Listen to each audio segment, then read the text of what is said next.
Congresswoman Pelosi, are you at all concerned that the new January 6th committee will find you liable for that day? Are you at all concerned about the new January 6th committee finding you liable for that day? Why did you refuse the National Guard on January 6th? Shut up. I did not refuse the National Guard. The president didn't send it. Why are you coming here with Republican talking points as if you're a serious journalist? The American people want to know. We still have questions. Thank you. Okay, Nancy Pelosi shrieks and screams, "Shut up, shut up, shut up." Loses it at reporter over question of January 6th. Now, this is a fascinating question. We have a ton of background on this. But the people's history of Nancy Pelosi and the National Guard goes very nicely like this. As has been, I just can't believe what I saw on Klein's screen. I can't believe it. We have literal mustache handcuffs for John Bolton. I'm sorry, I don't mean to interrupt this breaking news with more breaking news, but this is how good our team is, ladies and gentlemen. I needed this. Thank you very much. It's been I have pretty much not slept for a couple days. We're just like straight up redlining. So it's going to be like squirrel, for me. And that's an acorn. And I just loved seeing it. That was amazing. Mustache handcuffs. Okay, great. I'm happy to use the mustache handcuffs on Pelosi. Here's why. Nancy Pelosi is probably the number one person who could have prevented January 6th. Now, what do I mean by that? Even if you had a bunch of feds, even if you had a bunch of Goombas who are out there screaming, "We got to go into the Capitol, let's get in. That's where our problem is. Let me just cut the fences down. Let's just set up some gallows here. We'll just make sure a bunch of guys with the earpieces are smashing all the windows, opening up all the doors, make sure everyone gets going in." There is one way to prevent all of it. All of it. No matter what every Fed or undercover agent tried to do, whatever any Antifa tried to do, no matter what any usurper, bad actor, LARPing as a MAGA supporter, it's amazing. Where was Antifa that day? I lived through all of it. I was there on January 6th, of course. Like, I was invited. I was sitting in the front row at Trump's speech. I didn't go to the Capitol. I saw it and I was like, probably best to stay away from that one. But because by the time I got it, it really was like there something. It had descended, and I was like, something went horribly wrong here. This is not MAGA. And that's been proven a lot of times, obviously, in the number of undercover feds, we now learn there are hundreds of undercover feds in the audience that day. We've also learned that there are BLM activists, Antifa activists that have been federally charged who are members of left-wing groups that were there that day, LARPing, playing MAGA. They wore MAGA hats. They were there in order to slander our movement, malign us, and to get people indicted and put in prison. Some of them have been put in prison, and through their trials, as we have demonstrated time and time again, through their trials, they have been exposed as left-wing agitators who were there that day, along with hundreds of feds who were there that day, along with Ray Epps, along with every single other agitator that was there in order to maliciously slander and troublemaker and riot and break things and to malign the entire movement. That was the op. Okay, so that op happened. And here's my contention, that I don't care what the op was, if Nancy Pelosi had done her damn job, which constitutionally she is seated with the authority as the Speaker of the House at the time, the keys, the protection of the Capitol falls to the Speaker of the House. Those keys jangled in Nancy Pelosi's Skeletor hands that day and in the preceding days. And Nancy Pelosi decided swiftly and in her own voice and with her own actions and her own admission, actually, and we'll play you the clips, to not allow the National Guard. Understand that no matter what psyops they had planned for that day, none of it could have happened with the National Guard. I was just in D.C. I saw National Guard troops in D.C. 24 hours ago. Have you seen National Guard troops? Have you ever walked up to a military base? Do you know how intimidating these people are? I don't want to go over the pastor's prologue. We talked about this before, but I lived through all of it, right? I witnessed it all. And I'm telling you that this was the only day that Antifa and BLM didn't show up to work. This is the only day that Antifa and BLM was not actively torching the city, rioting, throwing bricks, sticks, rocks, knives, burning things. They were gone. They vanished. And they were all wearing MAGA hats that day and attacking the Capitol. That's provable. But no one, nothing, no FBI undercovers, none of them could have done anything if the National Guard had been there. It would just have been stopped dead, cold, in its tracks. No funny business would have happened. The Capitol wouldn't have been attacked. Okay, there's a scuffle with police, arrest the guy. I've always been in favor of that. Don't punch cops. Punch cops, get arrested. Wearing a black block or a MAGA hat. Don't punch cops. We've always said that on the show. Who cares? Maybe there's a scuffle there. Maybe some guy gets too hot-blooded and like jumps a fence. Arrest him, throw him, and arrest him, charge him. Whatever. But no, there would have been no attack on the Capitol if the National Guard had been deployed.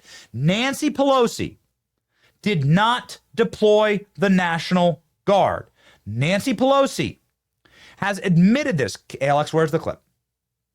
I want the clip of Nancy Pelosi saying, we should have deployed the National Guard. This Pelosi total failure. Is it right here? Clip E? Okay. Nancy Pelosi has admitted this. Not only has it been admitted in writing, Nancy Pelosi has admitted it in word. No, I thought that she was in the back of a car. There we go. All right, boys. ALX, when I say dig deep on these Pelosi clips, you know where we're going here, okay? Let's lock and load. Here's the Nancy Pelosi in the back of the Jeep, National Guard. Is it clip? Oh, clip D. Okay, never mind. The ALX had it. ALX AI always has it. Forgive me, as we are redlining here. Here we go. All right. The ALX is now like, bro, I got you. I know you do. ALX. Here we go. We have responsibility, Terry. We did not have any accountability for what was going on there, and we should have. This is ridiculous. You're going to ask me in the middle of the thing when they've already breached the inaugural stuff that should we call the Capitol Police? I mean, the National Guard? Why weren't the National Guard there to begin with? They thought that they had sufficient resources. That is not a question of how they had. They don't know. They clearly didn't know, and I take responsibility for not having them just prepare for more. I take responsibility for not having them. Why wasn't the National Guard here, says Nancy Pelosi. She's fleeing the Capitol. I take responsibility. Nancy Pelosi calling all this a total failure. These are all, thank goodness her silly little daughter was there making a documentary film because she captured all of the criminal evidence right here on tape. Here we go.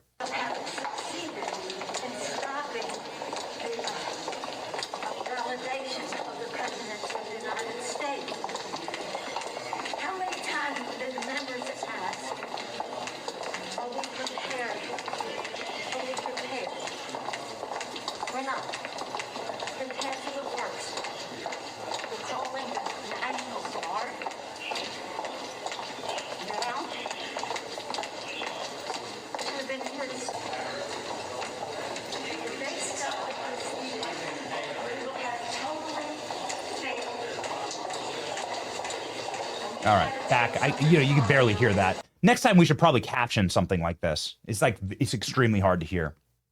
Why don't we send it over to the team for captioning? But you can hear there, and perhaps you could hear the same thing I could through the muffled mask. I mean, it's like they're clink-clopping with their little girl boss heels, and through their masks, Nancy Pelosi saying, we're totally unprepared. This is a total failure. We're totally unprepared. The question, of course, is, does Nancy Pelosi suffer from extreme incompetence or malice on this day? Perhaps that's something that a trial will prove. But Nancy Pelosi doesn't seem to be putting up a good defense for herself. If you actually look at the clips, the evidence of the day, and what she was saying at the time. This is one that's always confused me, and I won't belabor it. I promise you I won't go on like a long conversation about that. This is the craziest clip from January 6th. You want to see the single craziest clip from January 6th? Right here. Pelosi punch out. Where Nancy Pelosi straight up admits with the crowds in the background. Nancy Pelosi, crowds at the Capitol, they're all there, everyone's waving their signs, and Nancy Pelosi's standing there live being like, I've been waiting for this. Trespassing at the Capitol. She's straight like, no one's ever heard of trespassing at the Capitol before as a crime. The Capitol is public grounds. We all pay for the Capitol building. Right now, you can walk up to the Capitol building and you can get a ticket for free, walk right into the Capitol building and roam around, okay? Part of a tour group, part of a congressional tour, right? You just get a little minder. You can do it no matter what, no matter who you are. You walk right in, get a ticket, and walk right through the Capitol. Just, you can do it. You can do it. Right now, go to the Capitol Visitor Center. There's never been such, and you can wander around the Capitol like crazy. You can go right up to it. You can touch it. You can walk the stairs up to a certain point. There's no such thing as trespassing on the Capitol grounds.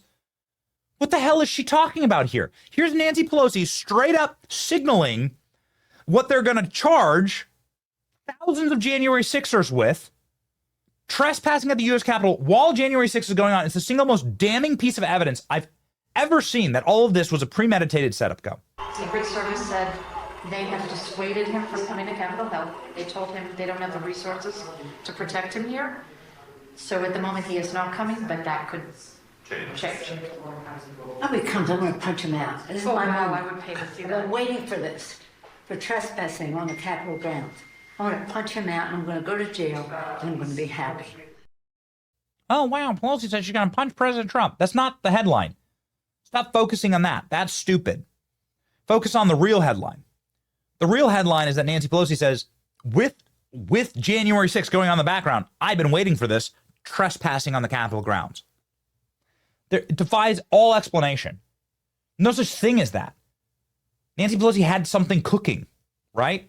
And the people who know the most about January 6th, like Chief Stephen Sund, is now making sure that everyone understands that Nancy Pelosi refused to take his calls, refused to answer his requests for National Guard. So this is the clapback to our viral clip today. So I guess let's play the viral clip, Pelosi snapping on all this. I sort of wanted to present the evidence and then move to the commentary of it. So this is the evidence of Nancy Pelosi just refusing to send the National Guard. Now, there's also documented evidence of Kash Patel giving thousands of National Guard troops to Nancy Pelosi. There's documented evidence. Why was Kash Patel doing this? Because he was the chief of staff of the Department of Defense. There's documented evidence of thousands and thousands of National Guard troops being offered to the United States Capitol for its defense. Here is the evidence. So it literally lied in Pelosi's Skeletor hands, and now Pelosi's lying. Here is Nancy Pelosi being asked about this yesterday and losing her mind. Here we go. Congresswoman Pelosi, are you at all concerned that the new January 6th committee will find you liable for that day? Are you at all concerned about the new January 6th committee finding you liable for that day? Why did you refuse the National Guard on January 6th? Shut up. I did not refuse the National Guard. The president didn't send it. Why are you coming here with Republican talking points as if you're a serious journalist? The American people want to know. We still have questions. Thank you. The spin around to the camera and then the smile is it's very great. Okay. The president did send it. Here we go. The acting Department of Defense secretary from the Secretary of Defense memorandum dated January 4th for the employment of the District of Columbia National Guard, allowing Nancy Pelosi full access to the National Guard. Memorandum to the Secretary of the Army.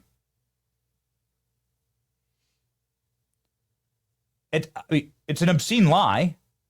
Nancy Pelosi is caught dead to rights on this one. And that is why she lost her mind. Shut up. All right. Dentures flying out of her mouth. This is why she's losing it. Now, Chief Stund, he was the Capitol Hill police chief during January 6th, has once again clapped back at Nancy Pelosi with cold, hard facts. It's not the first time that he's done this, but I love it every single time it happens.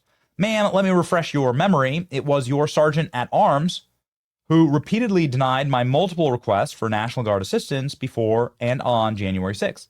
Even on January 6th, your sergeant at arms denied my urgent request for over 70 minutes while he was running it up the chain for your approval. The Pentagon offered National Guard assistance, but it had to be declined because your sergeant at arms would not grant me the legal authority required under federal law. And then he catalogs every single denied request, saying that Pelosi didn't like the optics of National Guard being deployed. Now, this is something that I thought was particularly rich from Democrats about the current deployment of the National Guard to Washington, D.C. Because after January 6th, Nancy Pelosi demanded the National Guard set a fortress up around the Capitol building, not anywhere else in D.C. As my block descended into gangland violence and third world horrors, my block also was just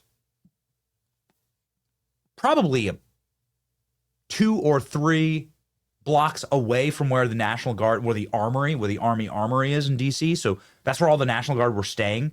They weren't allowed to police any of the criminals that were running rampant, stealing cars, shooting up neighborhoods, robbing people, burning things down. The National Guard didn't police any of them.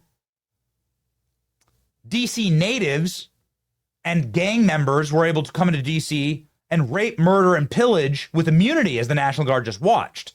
The National Guard was deployed to D.C. and set up a fortress to one, install Joe Biden, and then to 2, protect Nancy Pelosi for the better part of the next 6 months. They put up concertina wire, gates, armed guards. They were there 24 hours a day. They stood and walked a post. The Capitol was a medieval fortress. Isn't it amazing what they did there? They didn't do it for the betterment of anyone living in D.C. They did it for their own petty security. And then they have the bloody cheek to scream when Donald Trump deploys the National Guard to protect the actual city and the residents of that city. Isn't that amazing? They loved it when every National Guardsman from all over the country was deployed there to protect them so they could trot around the Capitol like they were living on a military base. When Trump does it to actually clean up Washington, D.C., so you can travel there with your family to see the nation that is your birthright, they lose their minds. Something else. Isn't it something else? Well, ladies and gentlemen, I'll tell you what, it's beautiful to have been on the right side of history here. Nancy Pelosi on the wrong side of history. Stephen Stund has been on our show and straight up spit the truth about this. I'm telling you, this is a very honest man. I've got to know this man. And I look forward to him testifying in this new January 6th committee. Here we go. So please, if you would, I could read it live on air. I'd rather you actually explain what happened on the day of January 6th, given the fact that Nancy Pelosi has decided to use Trump's deployment of the National Guard as an attack vector. I think that's not a smart strategy given Pelosi's history. Could you please explain that history with Nancy? Yes, let me take you back to a couple days before January 6th. Take you back to Sunday, January 3rd. It was the first day of the new Congress. They're all being sworn in. That was the day I went over specifically to see both the House and Senate Sergeant at Arms to request the use of the National Guard to help support my perimeter. Again, a lot of people don't realize National Guard can't come up to Capitol Hill, and I cannot bring National Guard up to Capitol Hill without approval of the Capitol Police Board. It's actually by law, it's 2 U.S. 1970. The Capitol Police Board has to make the request. But I went to the 2 Sergeant at Arms, Paul Irving, who's the House Sergeant at Arms, worked specifically directly for Nancy Pelosi, and the Senate Sergeant at Arms, which was Mike Stinger at the time, who worked for McConnell. Went to see them in person to request National Guard support to help support my perimeter. I had 273 officers to support the perimeter during a joint session of Congress. All I wanted was unarmed National Guard to help maintain the perimeter. A fence line is no good if you don't have people behind it. Went up to see Paul Irving. I have my exact times. I've turned over all my video transcripts on my phone records, have my exact times. It was morning, Sunday morning, approximately 9:35. Went over to see Paul Irving and was denied. Was denied bringing in federal resources, specifically because he was concerned about the optics of having National Guard on Capitol grounds. He then referred me over to Mike Stenger, who is the now the chairman of the Capitol Police Board, the Senate Sergeant at Arms. Went over immediately to see him. He wasn't in. I came back approximately 11:40 to see him again. As soon as I came walking in and started asking for the use of the National Guard, he already had a denial queued up. He wouldn't allow me to bring in the National Guard. Later, he told me that Paul Irving had come up and told him that Sunday was coming to request the National Guard, and they had to come up with another idea because he was believed he would never get that by Pelosi. To boil it all down, you begged Nancy Pelosi's leadership structure for National Guard protection days before January 6th. Correct. And you have a record of that, and Nancy Pelosi's leadership structure and enforcement structure, security enforcement structure, told you flatly, no, this is going to look bad we don't like the look of it or whatever, and no. 100% correct. I was denied twice. Specifically, they would not approve the request, specifically concerned over optics. You are absolutely right. All right. Well, it's very inconvenient for people like Nancy Pelosi or Stephen Son to be out there spitting facts. Very inconvenient for Nancy Pelosi. All of the facts that align here, including the creepy videos of her being like, I've been waiting for this.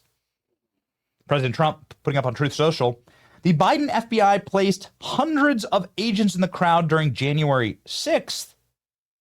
If this is so, which it is, a lot of very good people will be owed big apologies. What a scam. Do something, says President Trump. Let's go ahead and read here from Just the News. FBI bombshell, 274 agents sent to Capitol for January 6th. Maybe many later complained that they were political pawns. Hidden for years. An after-action report on the FBI's involvement in January 6th, found by Director Patel, shows dozens of agents feared that the FBI had become woke and liberally biased. Goodness gracious. The FBI secretly deployed more than 250 plainclothes agents to the U.S. Capitol during the January 6th riot. An operation so disorganized it unleashed searing frustrations among many of the FBI's rank and file. The Bureau had lost its core competencies to wokeness and allowed its employees to become pawns in a political war, according to an after-action report kept from the public for more than 4 years. Scores of FBI agents and personnel, many from the Bureau's premier Washington field office, sent anonymous complaints to the after-action team detailing how agents were sent into unsafe scenarios without proper safety equipment or the ability to identify themselves readily to armed officers. Most persistent complaint was that the Bureau, during the James Comey and Christopher Wray era, had become infected with political biases and liberal ideology that treated the protests from the summer of 2020 Black Lives Matter riots far differently than those arrested in the aftermath of the January 6th episode. Isn't that the case, right? Do you know of anyone who caught a charge for raping, pillaging, or murdering during the BLM riots? Do you know anyone? Is that even real? Has anyone been charged with anything? It'd be really nice to see some true crimes charged for the BLM organization. Are the statute of limitations passed? It'd be fun to find out. The FBI should make clear to its personnel and to the public that despite its obvious political bias, it ultimately still makes its mission and priorities, it still takes its mission and priorities seriously, one employee wrote in a stinging review. It should equally and aggressively investigate criminal activity, regardless of the offender's perceived race, political affiliations, motivations, and should equally and aggressively protect all Americans, regardless of perceived race or political affiliations. I totally agree with this. If you send a death threat to a left-winger, or if you send a death threat to a right, to somebody on the right, both of them should be charged. All of it is evil, so on and so forth. Like, I'm in total agreement here. And the problem is that hundreds of thousands, if not millions, of people who behaved in criminal fashion throughout the Antifa and BLM riots, where every single day our nation's capital was under attack and burning, none of them ever got charged. They were able to tear down statues in Washington, D.C. Hey, Alex, can you get me that video of them trying to tear down the statue of Andrew Jackson outside of the White House? It is still one of the most, and like, it is important to remind people like what we've been through as a country. It's just crazy, man. It's crazy. Kash Patel, by the way, in charge of the FBI, had a big press conference yesterday. He was on our show in 2023 explaining, no, Nancy Pelosi's lying. This is how right we've been. We're closing the book on 2025. I can't believe that. We're entering 2026. 3-year-old clip now of Kash Patel on our program telling you the truth and the true facts of January 6th. Let's go. So can you please rewind the clock? And your time is valuable. I don't want you to have to repeat yourself, but you can please give us a play-by-play of what you offered, because you were the one who was making the offer. You know, you were the man in the room, where it happens. What did Donald Trump offer on the morning of January 6th? Yeah, so I was chief of staff at the Department of Defense at the time, and he actually offered it 2 days before January 6th. We were in the Oval Office, me, SecDef, chairman, and a couple other people. And we're talking about some sensitive operations unrelated to anything here. And President Trump said, hey, look, I've seen that there's a lot of people that are going to be in and around January 6th, not just in D.C., but around the country. What are we doing to offer security? And, of course, I'm paraphrasing, and I said, sir, well, we have the National Guard. He said, okay, well, I'm authorizing up to 10 to 20,000. And the reason he did that, because he preemptively had the foresight to know in case something happens, he doesn't want to have to be the one put in a position to say, I made a bad national security decision and didn't authorize it. The Constitution and the Supreme Court have a 2-part test. President has to authorize National Guard. Step 1. Step 2. The local governor or mayor, since it's D.C. in this instance, or head of law enforcement, Nancy Pelosi, has to request the National Guard after the authorization. It's posse comitatus, it's Supreme Court law, because our founding fathers don't want uniformed military personnel to occupy Washington, D.C. or anywhere else. Makes total sense. Well, after that, 2 days before January 6th, I sent my team to both Pelosi and Bowser in person. We can offer you up to 10, maybe 20,000 National Guard, but you guys know you have to tell us you want it. We can't mobilize, we can't equip, we can't man up until you sell me, go. And they wrote, now the letter's out there. Mayor Bowser's letter is out there where she says, I declined. The Capitol Police timeline specifically states they went to Nancy Pelosi upon request of the Department of Defense for National Guard, and she said, nope. So that's why it didn't deploy. And I want to tell you the story about January 6th, which I really haven't told much. Please. The day of when the riot and everything was going on outside, of course, now Pelosi's calling us, me, SecDef, screaming, why isn't the National Guard here? And then we were like, wait a second. So are you authorizing it? Okay, authorized. Okay, where are they? As if I can just grow 10,000 Americans who are teachers, doctors, cops, lawyers, parents. I have to fly them in, kit them up, arm them, train them, equip them, then deploy them through law enforcement, because they're an accompaniment to law enforcement. They're not a military, to august security operations. I'm going to call the National Guard in to remove that chandelier from Kash's shot. That also should be a National Guard deployment. Enough. Those are great days. Those are exciting days. We were proud to have been on the right side of history here. Those are very scary days, to tell the truth about January 6th and the 2022, 2023 timeline. I mean, goodness gracious. You get like that. That's exactly how you get all of your accounts deleted, right? You get thrown in jail. But we were proud to have told the truth, and we were right. And now Nancy Pelosi is running scared. As should everybody in this shot. Just really quickly here. Look at this. Look at this. Look at what was happening in your country. This isn't some park in the middle of Wyoming. This is the White House. This is outside the White House. You can go see that statue today. That's a statue of Andrew Jackson. He's a great American president. Look at what they wrote on it. They're killer, scum. So, and then look at them defacing it. They're trying to pull it down. So they've wrapped a bunch of stuff around the neck of the statue. Speaking of statutes of the federal government, go ahead and check in here on the DOJ website. Yes. 18 U.S. Code 1361, destruction of government property. Boy, it sure as hell looks like there's destruction of government property going on. They're trying to tear down this giant statue, this historic statue in front of the White House. Is this not destruction of property? Here's the U.S. Code. Section 1361 protects any property of the United States of America, agency, or department thereof from being manufactured or constructed in the United States, an agency, department thereof, from being willfully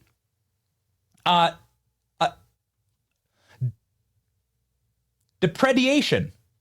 Okay, well, that depredation has been characterized as an act of plundering, robbing, pillaging, or laying waste. All right. Not a commonly used word, but nonetheless, this is something that could land you with a $250,000 fine or potentially thrown in prison, 1 year imprisonment. Okay, so here's my question. How many of these protesters got a year in prison and a $250,000 fine? They're full face on camera. Can we play the clip again? Full face on camera, hundreds of them doing worse than anything I saw on January 6th. And here they are. They've wrapped cables around the neck of the statue that is directly across from the White House. Killer scum, they wrote on it. They're climbing up the statue. Here's the government statute in the criminal code. Nothing. That's what people say. This is what the FBI was raging about when they're like, you're clearly politicizing prosecutorial discretion in this country.